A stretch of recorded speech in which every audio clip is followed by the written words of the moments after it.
Good morning everyone. Last lecture में हमने adaptations पे एंड किया था और एडाप्टेशन में हमने ये जाना था कि मेनली दो तरह के एडाप्टेशन होते हैं, एक तो टेरेस्ट्रियल और दूसरा एक्वाटिक।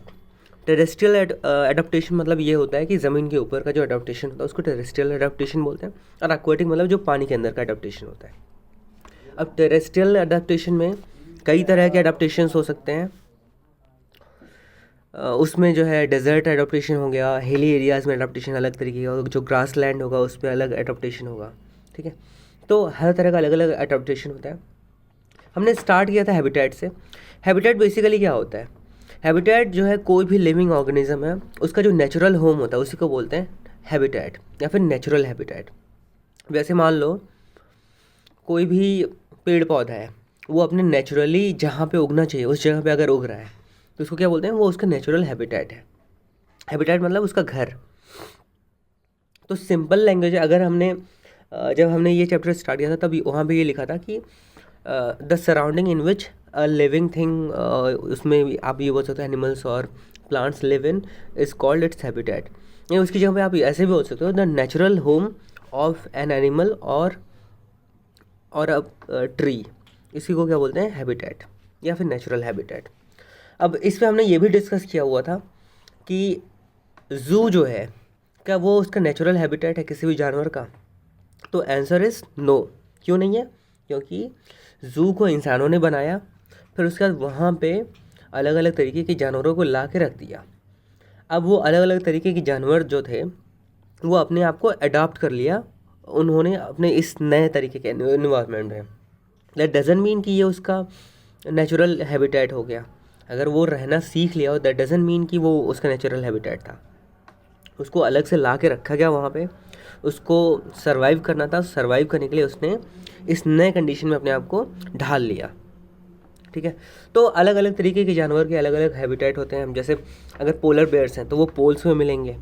ठीक है, अगर फिश हैं या फिर वेल बड़ी बड़ी मछलियाँ हैं तो जो भी तरह की मछलियाँ होंगी वो अगर एक्वाटिक एनिमल्स हैं तो वो पानी के अंदर ही रहेंगे। कुछ ऐसे ही पानी के अंदर रहने वाले जानवर हैं जो नदी में रहते हैं, तालाब में रहते हैं। कुछ ऐसे जानवर हैं जो सिर्फ और सिर्फ समुद्र में ही मिलेंगे। ठीक है, ऐसे ही कुछ ऐसे जानवर हैं जो जंगलों में मिलते हैं, और कुछ ऐसे भी जानवर होते हैं जो स्पेसिफिक टाइप के ही जंगल मिलते हैं। जैसे अगर अमेज़न के जंगलों की बात करी जाए तो उसमें बहुत सारे ऐसे जानवर होंगे जो दूसरे किसी जंगल में नहीं पाए जाते होंगे। ठीक है, तो आगे इसी के कुछ एक तो हैबिटेट्स, ये फ्लोरा एंड फौना भी हमने डिस्कस किया था कि एक तो जो पेड़ पौधे होते हैं उनको फ्लोरा बोलते हैं, फौना जो होते हैं उनको जानवरों को बोलते हैं। तो जानवर और पेड़ पौधे का जो नेचुरल लिविंग होम होता है उसी को क्या बोलते हैं? उसका हैबिटेट। तो ये जानवरों का हो गया एग्जाम्पल, और ये हो गया पेड़ पौधों का। तो पेड़ पौधों का देखो, कुछ डेजर्ट में पाए जाएंगे, कुछ हिली एरियाज़ में पाए जाएंगे, कुछ ग्रास लैंड पे पाए जाएंगे। तो ऐसे अलग अलग तरह की जगहों का अलग अलग तरीके का एडाप्टेशन होता है, हैबिटेट होता है अलग अलग तरीके के पेड़ पौधों का। ठीक है, अब आगे बढ़ते हैं। एनिमल एडाप्टेशन इन ग्रास लैंड। तो हम यहाँ पे स्टार्ट कर रहे हैं। एक तो हमने डेजर्ट वाला कवर कर लिया था जिसमें हमने कैमल का ही एग्जांपल दिया था, कैसे कैमल के अलग अलग फीचर्स हैं जो डेवलप हुए ओवर टाइम, जिसकी वजह से वो डेजर्ट पे आराम से कंफर्टेबली रह सकते हैं और उससे बहुत तेज़ी से भाग भी सकते हैं। तो वो चीज़ें आपको याद रखनी है कि कैमल के अंदर कौन कौन से ऐसे फीचर्स हैं जिसकी वजह से हम ये बोल सकते हैं कि कैमल ने अपने आप को अडॉप्ट कर लिया है डेजर्ट में रहने के लिए। आपको याद रखना है वो। अब उसके बाद ग्रास लैंड के बारे में बात आता है। ग्रास लैंड मतलब जिस तरह के एरियाज़ में हम रहते हैं, जहाँ पे पानी की कोई कमी नहीं है, जहाँ पे हरियाली बहुत ज़्यादा होती है, खेती बहुत अच्छी से होती है। ठीक है, मिट्टी बहुत ज़्यादा उपजाऊ होती है। तो फर्टाइल जो लैंड्स होते हैं उनको जनरली ग्रास लैंड्स बोलते हैं। और ये प्लेन्स होते हैं, ये इनको प्लेन्स भी बोला जाता है क्योंकि ये समतल होता है, कहीं उबड़ खाबड़ ज़्यादा नहीं होता है। ऐसा नहीं जैसे पहाड़ों पे कहीं पे बहुत ज़्यादा ऊंचाई पे है खेत है, कहीं बहुत ज़्यादा नीचे पे है, तो वहाँ पे ज़मीन जो है वो प्लेन नहीं होता है। अपने यहाँ पे जो है प्लेन होता है, यहाँ तक कि डेजर्ट में भी प्लेन नहीं होता। कहीं पे ढेर सारा बालू जाके इकट्ठा हो गया तो वहाँ पे एक पहाड़ बन गया बालुओं का। और वही सुबह में अगर वो पहाड़ बना और शाम तक वो गायब हो जाएगा, क्योंकि वो सारा का सारा बालू वापस से उड़ जाएगा। लेकिन अपने ग्रासलैंड की खास बात क्या है कि ये प्लेन्स होते हैं, पूरा समतल होता है, ठीक है। तो इसमें कह रहा है some animals are very small such as mice, dogs, snakes, lizards and insects. These animals can hide easily in the grasses. तो एनिमल अडॉप्टेशन ग्रासलैंड में कैसे होता है कि जो छोटे छोटे जानवर हैं वो ग्रास बहुत ज़्यादा ऐसे एरियाज़ में होता है, तो छोटे छोटे जानवर अपने आप को छुपा लेते हैं।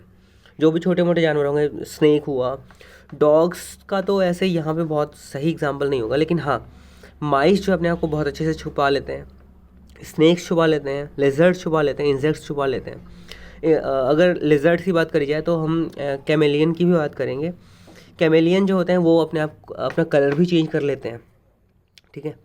तो इसकी वजह से वो अपने आप को और अच्छे से छुपा होते हैं, ताकि इनके जो दुश्मन हैं वो इनको खाए नहीं, और जो इनके प्रे हैं, जो इनके शिकार हैं, उनको आसानी से ये खा सकें, उनको आसानी से पकड़ सकें। इसके लिए जो है ये ज़रूरी होता है। There are also large animals such as elephants, lions, zebra, giraffes, cheetah, etc. These animals are too large to hide in the grasses, so they protect themselves in other ways, such as by speed और camouflage. तो बहुत सारे बड़े जानवर भी हैं जो grassland में रहते हैं, ये अपने आप को अच्छे से छुपा नहीं सकते।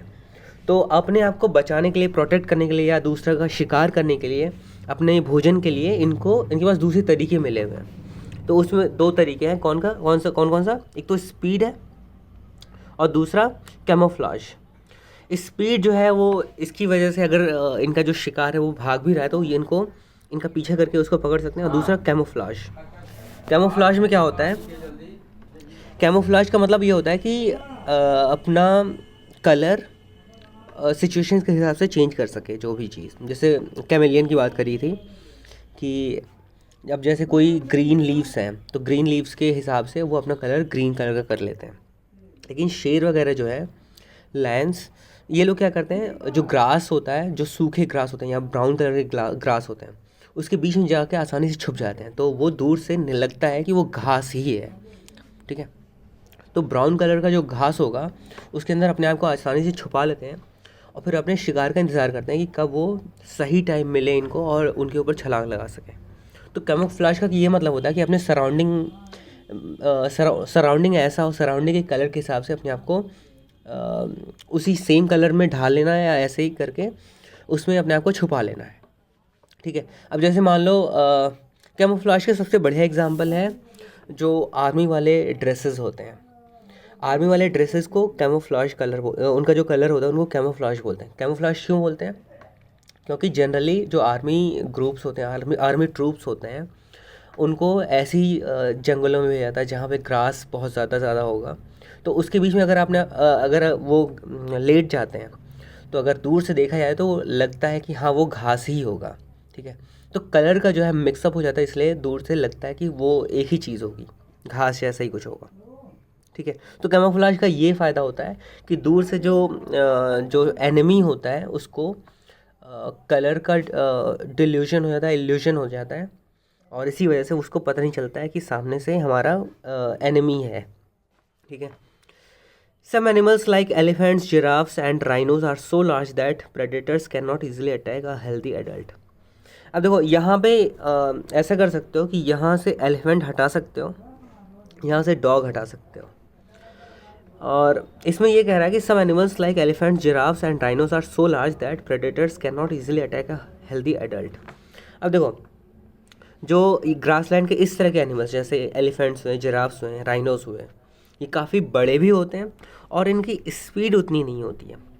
तो इस केस में इनका जो डिफेंस मैकेनिज़्म क्या है, ये इतने ज़्यादा पावरफुल हैं कि अपने आसपास में इनके एनिमीज़ को आने नहीं देते।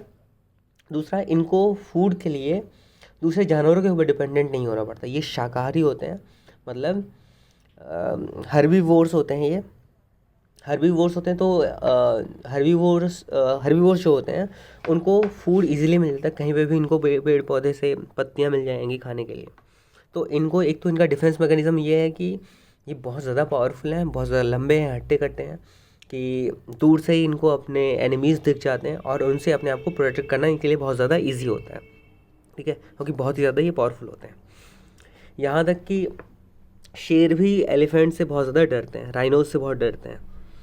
Many animals live in large groups, बहुत सारे ऐसे एनिमल्स हैं जो लार्ज ग्रुप्स में रहते हैं, वो कभी भी अकेले नहीं रहते। जैसे शेर वगैरह हुए, ये कई बार अकेले हो सकते हैं, एलिफेंट्स अकेले हो सकते हैं, लेकिन बहुत सारे ऐसे जानवर हैं जो कभी भी अकेले नहीं रहते हैं। This gives protection from predators. इस केस में क्या होता है कि अगर वो झुंड में रहेंगे तो कितना भी पावरफुल, कितना भी डेंजरस एनिमी क्यों ना हो, उनसे आसानी से ये लड़ सकते हैं, क्योंकि उस केस में जो एनिमी होगा वो इनके पास आने से भी एक बार को डरेगा। There are more eyes to stop spot danger and strong members surrounding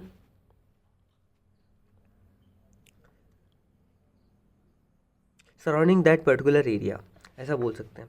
तो क्या होता है कि इस केस में जब ग्रुप बड़ा सा होता है तो वहाँ पे क्या होता है कि जो भी ग्रुप के जो भी मेंबर्स होंगे वो सभी की आंखें अलग अलग तरफ होती हैं, अलग अलग डायरेक्शंस में ये देख रहे होते हैं।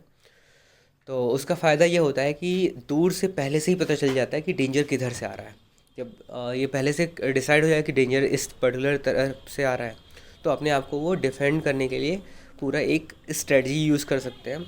और दूर से ही वैसे भी जो अगर एनिमी है, अगर वो सिंगल एनिमी है, वो अगर नंबर में कम है इनसे, तो एक बार को वो कितना भी खतरनाक क्यों ना हो, एक बार को वो सोचेगा कि इनके पास में जाना सेफ़ होगा या नहीं।